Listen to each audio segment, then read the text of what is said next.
आज कल्पना जी गए हैं माता जी को लेकर। माता जी अस्वस्थ तो हैं ही, लेकिन हम लोगों को पूरा विश्वास है कल राष्ट्रपति भवन में कल्पना जी और माता जी कल जाएंगी माता जी ही ग्रहण करेंगे। नमस्कार, आप देख रहे हैं प्रभात खबर में आपके साथ राजलक्ष्मी। और आज झारखंड के लिए बड़ा ही ऐतिहासिक दिन है। ऐतिहासिक है इस मायने में क्योंकि आज झारखंड के दिशोम गुरु शिबू सोरेन को पद्म भूषण सम्मान से नवाजा जाएगा। मरणोपरांत ये पुरस्कार उन्हें मिल रहा है। और इस पूरे विषय पर चर्चा के लिए प्रभात खबर से प्रदीप महतो भी हमारे साथ जुड़े हैं। प्रदीप जी, क्यों झारखंड के लिए कहा जा रहा है कि आज का दिन इतना महत्वपूर्ण है, दिशोम गुरु कहा जाता है और मरणोपरांत ये पुरस्कार उन्हें आज मिल रहा है? देखिए, अगर दिशोम गुरु शिबू सोरेन की बात करें तो अगर देखें कि तो झारखंड के एक तरह से वो प्रणेता माने जाते हैं। और जैसा उनका जीवन रहा है, जितना संघर्ष रहा है, एक तरह से कह लें कि राजनीति से ऊपर वो रहे हैं। जब कभी भी आप देखें कि जब हमने देखा कि हम दोनों ग्राउंड रिपोर्ट पे गए थे जब उनका निधन हुआ था, मतलब किस दल के नेता नहीं थे, या मतलब कह लें कि राजनीतिक दलों से विचारों से ऊपर उठकर लोग उन्हें श्रद्धांजलि देने पहुंचे थे। लोग उन्हें मानते हाँ, मानते थे। यहाँ तक कि जो केंद्रीय मंत्री राजनाथ सिंह पहुंचे थे उन्हें श्रद्धांजलि देने के लिए। और जब वहां पे निधन हुआ था तब वहां पीएम मोदी भी गए थे, जहां उन्होंने मुख्यमंत्री हेमंत सोरेन का ढांढस बंधाया था। तो खैर ये तो रही कि अब चूंकि दिशोम गुरु हम सबके बीच नहीं है और उसके बाद मरणोपरांत उन्हें ये पद्म अवार्ड्स देने की बात की जा रही है। हालांकि जेएमएम ने मांग की है कि उन्हें भारत रत्न देना चाहिए। देखिए, अगर शिबू सोरेन के संघर्षों की बात करें तो देखिए, नेमरा जैसे छोटे से गांव, उस गांव को हम लोग तब एक्सप्लोर कर पाए जब उनका निधन हुआ कि प्रकृति की गोद में बसा हुआ। आज ऐसा है तो जिस समय शिबू सोरेन का जन्म हुआ होगा उस समय वो गांव कितना बीहड़, कितना संघर्ष से वो निकल और किस संघर्ष से। उसके बाद आप देखिए कि शिबू सोरेन उस नेमरा जैसे गांव से निकलते हैं और रामगढ़ के अलावा हजारीबाग, धनबाद, बोकारो, इन सब जगहों में संघर्ष उनका जारी रहा। सब उनके बारे में सब जानते हैं कि उन्होंने किस तरीके के आंदोलन किए। लोगों को धनकटनी जो है, सुदखोरी, धनकटनी, यही सब उनका मुद्दा था। और ये भी जानते हैं कि उनमें वो उबाल तब आया जब उनके पिता की हत्या कर दी गई थी। उसके बाद से वो घर से निकल गए और उसके बाद जाकर के आज जो है कि शिबू सोरेन वो शिबू सोरेन बने और दिशोम गुरु कहलाए। अब शिबू सोरेन के अगर राजनीतिक जीवन की बात करें तो देखिए, वो मतलब 9 बार से सांसद रह चुके हैं लोकसभा के, 3 बार राज्यसभा के सांसद रह चुके हैं, 3 बार इस राज्य की बागडोर संभाल चुके हैं। आज भी देखिए कि उन्होंने जिस पार्टी को विनोद बिहारी महतो और एके राय के साथ मिलकर झारखंड मुक्ति मोर्चा बनाया, वो पार्टी आज देखिए कि झारखंड में सत्ता के शिखर पर है। और आज जो जेएमएम की जितनी सीटें हैं, इतनी सीटें कभी हुआ नहीं करती थी। तो ये गुरुजी का ही एक जो कहें कि संघर्ष और बलिदान है। आज देखिए कि लोग उन्हें कितना मानते हैं, पूछते हैं। अब गुरुजी के नाम पर कई योजनाएं भी चलने की बात सामने आ रही है कि, और पहले से भी कई सारी चीजें चल रही है। तो गुरुजी इन सब चीजों से अलहदा थे। गुरुजी राजनीति से ऊपर थे।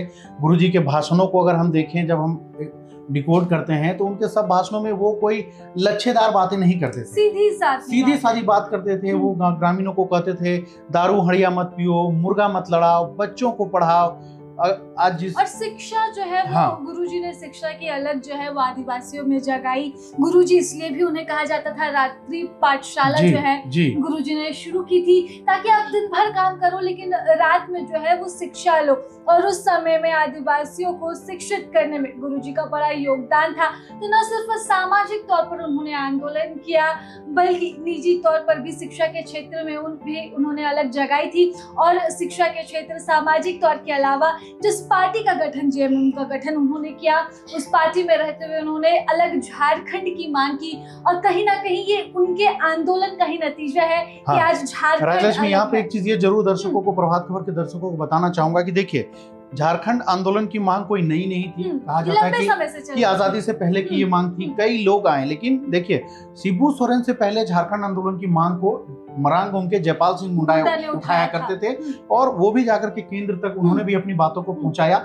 और चूंकि जब जयपाल सिंह मुंडा ने अपनी पार्टी का विलय कर दिया कांग्रेस पार्टी में, उसके बाद कह लीजिए कि एक तरीके से कुछ शर्तें थी उसमें और कांग्रेस शायद उसको पूरा कर रही थी या नहीं कर पा रही थी।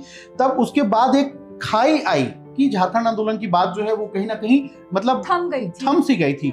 तब शिबू सोरेन, विनोद बिहारी महतो, ए.के. राय और साथ में सैकड़ों ऐसे लोग आए और उसके बाद में फिर जाकर के वो आजसू बनी, जो जेएमएम का ही युवा विंग हुआ करता था।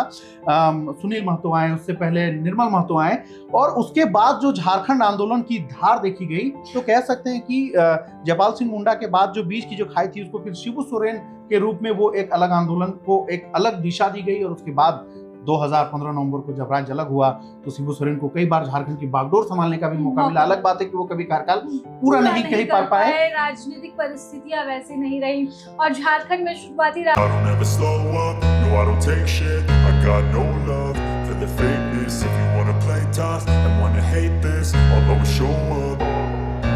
I don't ever slow up, no I don't take shit. I got no love for the fakeness. If you wanna play tough and wanna hate this, I'll always show up and make a statement. I don't ever slow up, no I don't take shit. I got no love for the fakeness. If you wanna play tough and wanna hate this, I'll always show up and make a statement. Everything I do so instinctive and so passionate. Every word I move so descriptive like an adjective. I got a vendetta against people who patented being negative when you should be getting after it.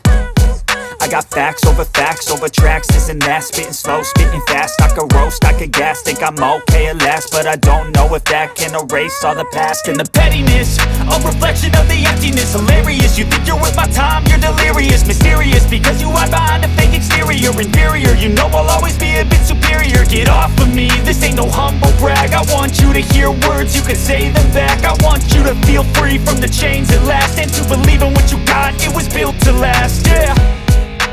Now that I've been put through hell, I never got anyone's help. I had to do it all myself. I don't ever slow up, no I don't take shit. I got no love for the fakeness. If you wanna play tough and केंद्र सरकार से यही मांग उठेगी, यही आवाज उठेगी कि भारत रत्न भी शिबू सोरेन को मिलना चाहिए। देखिए, शिबू सोरेन एक बहुत बड़े योद्धा थे। जब वो बहुत छोटे थे तो महाजनों ने उनके पिता की हत्या कर दी थी। उसके बाद उस शिशु ने जो देखा और उसके बाद एक जो योद्धा तैयार हुआ जिसने जंगलों में रहकर महाजनी और शराबबंदी के खिलाफ अपना आंदोलन बुलंद किया था। फिर वो जंगलों से निकले, मुख्य धारा से जुड़े, झारखंड के लिए आवाज़ को बुलंद किया, अलग राज्य के निर्माण में महती भूमिका निभाए, मुख्यमंत्री तक बने। तो आप सोचिए, जंगलों के मुख्य धारा से जुड़ने वाला युवक एक दिन मुख्यमंत्री बने, तो ये उनके लिए सच्चा सम्मान है। तीसरा सर्वोच्च नागरिक सम्मान उनको मिला है। और हमारा मानना है कि हमारी केंद्र की सरकार है वो मुंह देखी नहीं करती, दल को देखकर नहीं करती, जो डिजर्विंग होते हैं उन्हीं को करती है। वरना शिबू सोरेन तो हमारे अलायंस में भी नहीं थे, लेकिन वो डिजर्विंग थे और उनको हमारा श्रद्धा सुमन आज के दिन। तो फिलहाल इस चर्चा में बस इतना ही। कैमरे के पीछे आनंद गौरव के साथ मैं राजलक्ष्मी, सहयोगी प्रदीप महतो के साथ। प्रभातखबर.com, विश्वास वही, रफ्तार नहीं।